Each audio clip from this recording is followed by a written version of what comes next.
Today we're going to talk about how to play the greatest swordsman in all the land, at least according to your character. So get ready to do some swashbuckling by grabbing your favorite rapier here on Rolling with Advantage.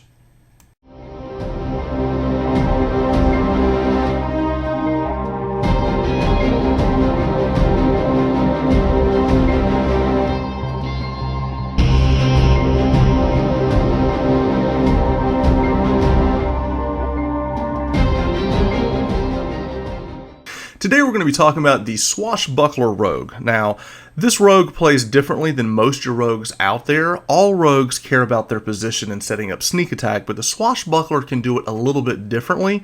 So we're going to build him a little bit differently than we would because their playstyle is unique in itself. So what we're going to do is we're going to take a look at the race, and keeping in mind that this is going to be a little bit different, we're going to pick the high half elf as our race today. One of the things we like about this is that with the ability score increase, we get 2 to charisma and then the 2 other stats of our choice. We're going to put 1 in dexterity, which is our primary stat for the character, and we're going to put 1 in constitution. We pick up dark vision, we pick up fey ancestry, a language of our choice, and then finally down here we pick up half elf variant. We're going to use that to pick up a cantrip, and that cantrip is going to be booming blade. Now, booming blade is a cantrip that is you almost have to have it to play a swashbuckler effectively. What this allows us to do is that we can hit somebody with this, and if they move, then on their turn, then they get an extra d8 of damage, and that damage scales. Also at level 5, it also makes our initial attack do more damage, an extra d8, and it also makes it to where when they move, they even take more damage. So the idea behind this is that we want to get our opponents to move willingly to trigger the effect of booming blade, and there are not many classes that can do it as well as a swashbuckler rogue. So this is what we're going to be playing today, is going to be a half elf variant for the booming blade that we get to start the game off with. Okay, for the abilities we're going to take a look at today, we're going to pick up a 10 in strength, 15 dex, 13 constitution, 8 intelligence, 12 wisdom, and 14 charisma. Of course, we're using point buy. And with our racial traits, that's going to give us a 16 in dex, a 16 in charisma, and a 14 in constitution. For background, we're going to take a look today. We're going to be picking up the urchin background.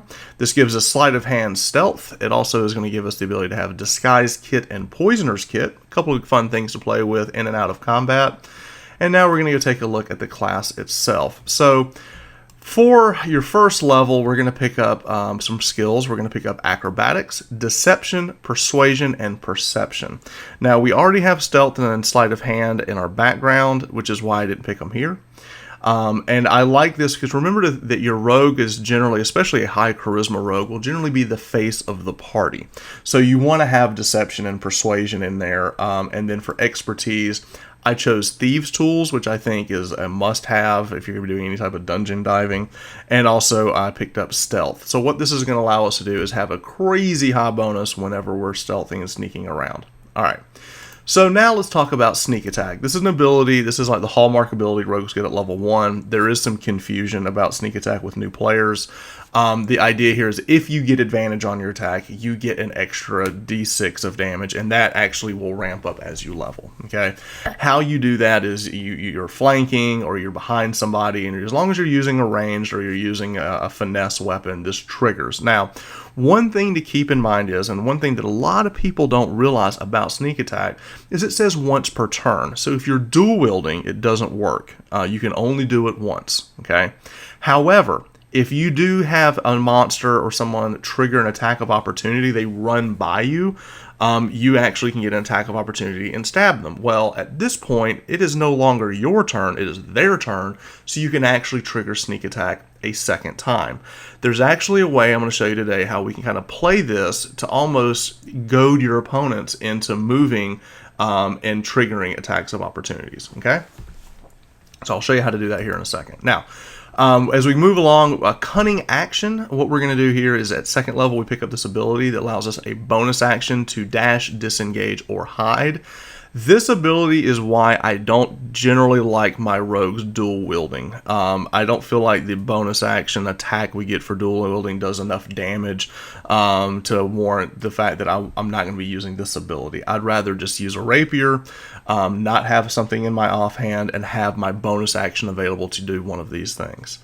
At third level, we're going to pick up the Roguish archetype. We're going to be picking the Swashbuckler. We pick up Fancy Footwork. What this allows us to do is when we land a strike against someone, we can then slip away without reprisal.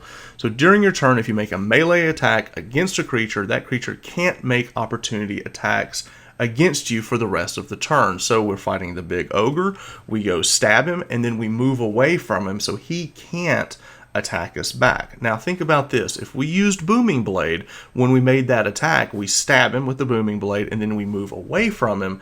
If he wants to pursue you on his turn, it will trigger the effect of Booming Blade and do additional damage. So that's one way that the rogue, the Swashbuckler, can run up, use his Fancy Footwork, stab, move away, trigger Booming Blade. Now, the Audacity of the Swashbuckler is something I absolutely love because it's two things. One, it gives us a bonus to our initiative equal to our charisma modifier. Now that stacks with what we already have. So this character at third level with a +3 to Dex and another +3 to charisma, we're going to have a +6 to our initiative. I like my rogues going first to help get into position, kind of read the idea. Maybe there's a spellcaster in the back you want to like dash up to or something. I like my rogues going first. So I think that's really cool. Also, we pick up the ability, an additional way to use sneak attack. You don't need advantage on the attack roll to use sneak attack against a creature if you are within 5 feet of it, and no other creatures are within 5 feet of you. If you don't have disadvantage on the attack roll, you can still use sneak attack. Okay. So the cool thing about this is that we have the ability, if we've isolated a monster, that we can go up, we can stab them, and then we can move away from them, okay? So what this allows us to do is we run up, we stab them, we're by ourselves, we get our sneak attack off, and then we back away from them, all right? This allows us the ability to kind of do this hit and run combo that we can do with the rogue, which is really, really cool. Now, at level 4, there's a lot of debate on what to do here, okay? This is the way I would play it. I would play it with Elven Accuracy. What Elven Accuracy says is as long as I get advantage on the attack, I can roll an extra d20, okay? So what this allows me to do is if, let's say, I'm fighting side by side with my Barbarian and we're attacking the same guy, I stab a guy, okay? I then get advantage on the attack roll for sneak attack. I'm going to roll 3 d20s. If any of those hit, I do this huge sneak attack. Also think about this. If one of those crit, I'm going to do double damage on my sneak attack. So I like the idea that if I'm fighting side by side, if I'm flanking like a traditional rogue would, I get this huge boon for being Elven Accuracy. This ability also gives me +1 to Dexterity on top of that. So that's a really cool thing that we can do. Now, this does not trigger with the previous ability of the Audacity, because the Audacity says I don't have to have advantage on my attack. This says if I have advantage, I get to roll 3d20s. The reason I'm taking these together, even though those two things don't actually work together, is because it gives me a lot of variety in how I can make my attacks. If I have isolated somebody, I can then use the Audacity to make sure I still get the opportunity to do a sneak attack. If I'm fighting like a traditional rogue, I then can kind of use my Elven Accuracy to try to get a bigger sneak attack. One thing I have found at the table is that one of the reasons that Swashbuckler is good is not just the flexibility it has on how it can get to the sneak attack, it's actually the ability to hit and run with Fancy Footwork. To be able to go up, stab someone, and then move away is huge. Think of it this way. If you're standing there and you've got an ogre in front of you, and you're fighting side by side, you're a barbarian, and you stab them really stinking hard, and then you move away from them, okay? There's a couple of things that's going to happen. Let's say the ogre decides to chase you since you just hit the crap out of him with a sneak attack, okay? If he chases you, it's going to trigger Booming Blade. It's also going to give an attack of opportunity to your barbarian. This is the way the rogue has to think. Can I get this person to chase me? If he does, all kinds of bad things happen to them if they chase me. If they don't chase me, great. I don't get attacked, and I can actually, then move in to flank somebody else. So the way to play the Swashbuckler, in my opinion, is we're really diving more into the fancy footwork part of moving around, where the Audacity ability allows me an additional way of flexibility to land my sneak attacks. So I'm still looking to play him traditionally, but with the added caveat that I can play it, the one-on-one dueler. The reason that I picked up Elven Accuracy is because I like crit fishing in general. I'm a big Paladin Smite player. I love the idea of like digging for those big, huge Paladin Smites. And I like the idea of Elven Accuracy with Backstab or Sneak Attack as well, because it gives me this cool play style of, if I land a crit, I'm going to do an insane amount of damage. So I like the ability to kind of dance around and do both of these. Whether I'm playing the traditional Backstab Rogue or I'm fencing, dueling one-on-one, I can do both. Okay, so that's why I chose those. They don't really conflict. They just it gives you an extra way to play. I don't like characters that's a one-trick pony where I'm always going to do the same thing over and over and over again. I like having abilities, and I like having variety. Okay, so at level 5, we're going to pick up Uncanny Dodge. For expertise, we're going to pick up Deception and Sleight of Hand. So we get extra expertise at level 6. I like being a thief, and I like lying about it. So those are the two things I want to do if I'm playing a rogue. At 7th level, we pick up Evasion. This is a classic, amazing rogue ability where if you would take half damage, you take no damage. I can't tell you how many times I've seen a rogue survive Dragon Breath or something because of this ability. It's huge. Now, at 8th level, this is a flex spot. So if you've been tracking right now, we have a 16 in dex. We picked up one more dex for Elvish Accuracy to get to 17. So we have an odd number. So I want to get to an even number. So I want to take a feat that's going to do that. Now, you could take Athlete or you could take Moderately Armored. But if your DM allows Unearthed Arcana, I would pick Piercer. Okay, what Piercer allows us to do is we get an extra point for our dexterity. This is going to get us to 18 at 8th level. And what this is going to allow us to do is once per turn when we hit a creature with an attack that deals piercing damage, you can re-roll one of those damage dice. So let's say you're rolling your D8, you roll a 2, well, you can re-roll it. Okay, that's cool. But the really awesome thing about it is if I score a critical hit, I can roll one additional damage die with it. Now remember, we're going to be rolling 3d20s with Elvish Accuracy with Piercer. Now all of a sudden we're doing a lot of extra damage. So instead of, all right, so let's do the math just so we can see how many dice we're chucking at level 8 on a crit. Okay, we run up, we use Elvish Accuracy, we land the crit, we hit the guy. So now let's do the dice. A d8 for your rapier, a d8 for the booming blade, and then I'll look down here and I'm going to do 4d6 with my backstab.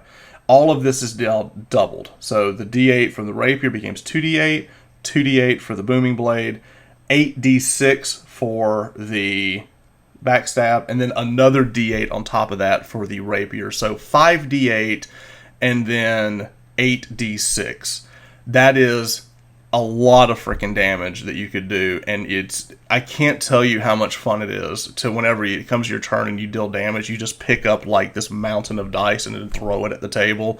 It's fun. It's one of the reasons wizards like casting Fireball, and I love doing it as a paladin or a rogue too, where you just pick up the giant stack of dice and see how much you melt somebody with it. It's fun. So that is one of the reasons I don't want to multi-class my rogue, is I don't want to slow down the progression of my backstab. I want it continues to get better, and because I'm going to be backstabbing every turn, I don't want this to slow down. I don't want to stop at level 5 where it's at 3d6 and multi-class into something else. There are some cool things you can do with multi-class, particularly with like a Hex Blade or a Shadow Blade Sorcerer. There's some other cool things you can do. I personally want to play this straight. I like the abilities we get with the Swashbuckler later on, and I like the fact that my sneak attack just continues to progress extremely well. So that's how I would play it. So if you're able to take the Unearthed Arcana, I would take Piercer. If not, you could take Moderately Armored, pick up a breastplate and a shield. You can get your AC a little bit higher doing that. Or you could pick up Athlete. The point here is get something that gives you the 1 point. Take a feat that gives you 1 point in Dex. I would take Piercer. At level 9, we get Panache. I love this ability. You can use your Charisma check against a contested with someone's Insight check, and if they hear you, they basically have to attack you. It's like it's a taunt that you can make. It's really cool if you do that. You pull somebody from the front line to run past all of your other characters, and they're all just sticking them with attacks of opportunity. It's kind of fun. Alright, so then we come down at level 10. We're going to finish off the last 2 points of dexterity that we need to get up to your 20 dex. So at this point at level 10, we should have 20 dexterity, which is a very important thing to do for this character. Alright, so this is what my 10th level rogue looks like. So let's go take a look over here. Actually look at the character sheet for a second. So we're going to have a 17 for your armor, pretty decent hit points at this point because we had the higher constitution. Some of our stats here, I mean, because we picked up the extra expertise, our stealth, our sleight of hand, deception, I mean, these should almost be auto succeeds at this point. Even our acrobatics is a 9. You know, these are great skill bonuses. So this is a class that I feel is a lot of fun to play. I think it takes a smart player to play it well. One of the things we want to talk about with rogues in general is team play. If the team works together to help the rogue get sneak attack, like the whole team should be thinking, how can we help the rogue get sneak attack?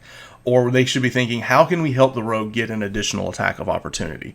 If he does, his damage effectively doubles. And the more damage the rogue does, the faster the combat's going to end. And you can save resources and do all of that.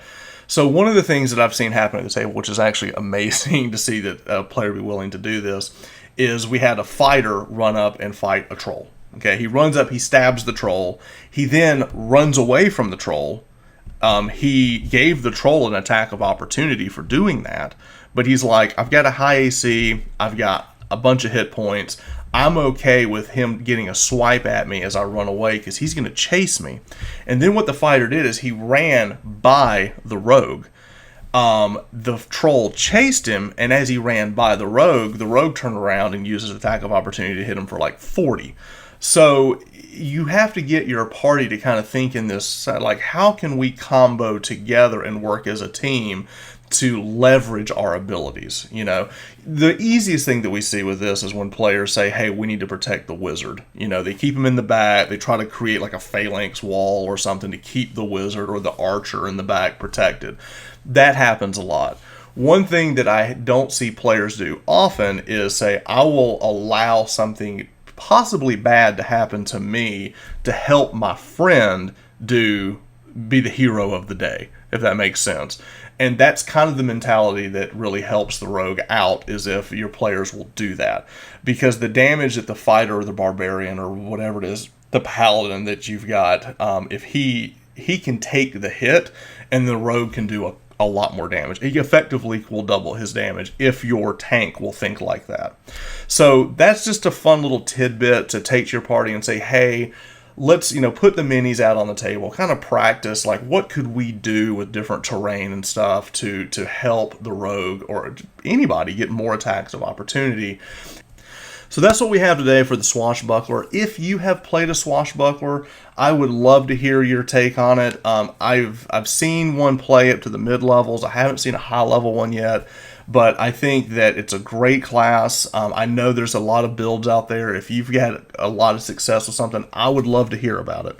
So please leave any comments below with your experience playing a Swashbuckler. If you've got one you're thinking about playing pretty soon, and you want to kick around some build ideas, I'd love to talk to you. And until next time, let's keep rolling with advantage. Thanks.